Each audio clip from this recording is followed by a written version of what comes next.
आज आप सीखेंगे लॉ ऑफ मोशन।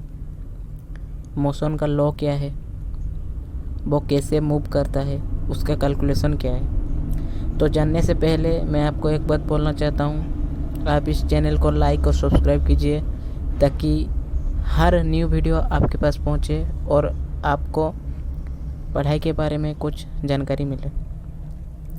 तो लॉ ऑफ मोशन फर्स्ट होता है dynamics. Dynamics is the branch of physics in which we study the motion of a body by taking into consideration the cause, that is force which produces the motion।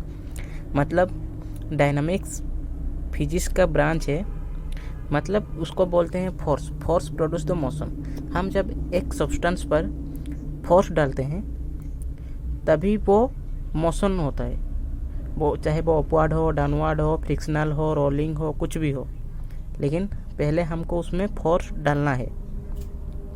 Dynamics के बाद आता है force. Force is an influence that can change the motion of an object. A force can cause an object with mass to change its velocity, that is to accelerate. Force can also be described intuitively as a push or pull. A force has both magnitude and direction, making it a vector quantity. मतलब force क्या करता है, वो object की motion को change कर देता है। अगर वो स्टेबल है तो हम फोर्स देके उसको मोशन कर सकते हैं। अगर ऑब्जेक्ट आगे जा रहा है हम उसको पीछे ला सकते हैं, अगर पीछे जा रहे हो तो आगे ला सकते हैं बाय फोर्स। हम फोर्स देके ये सब कुछ कर सकते हैं। और फोर्स का क्या होता है, मैग्नीट्यूड एंड डायरेक्शन। न्यूटन का 3 लॉ है, उसमें से हम जानेंगे न्यूटन्स फर्स्ट लॉ। न्यूटन का फर्स्ट लॉ क्या है, A will remain at rest और continue to move with uniform velocity unless an external force is applied to it.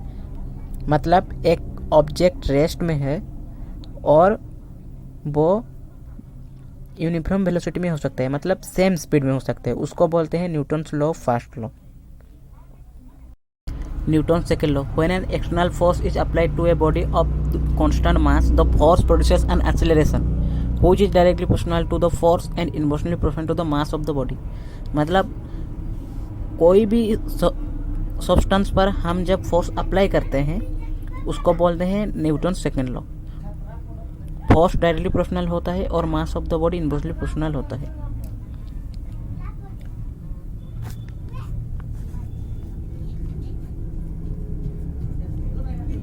F is equals to K D by dt is equal to K M A, where F vector or force, where force is the net external force on the body and A its acceleration. There is no loss of in choosing the constant of proportionality. K is equals to 1. K is equals to 1.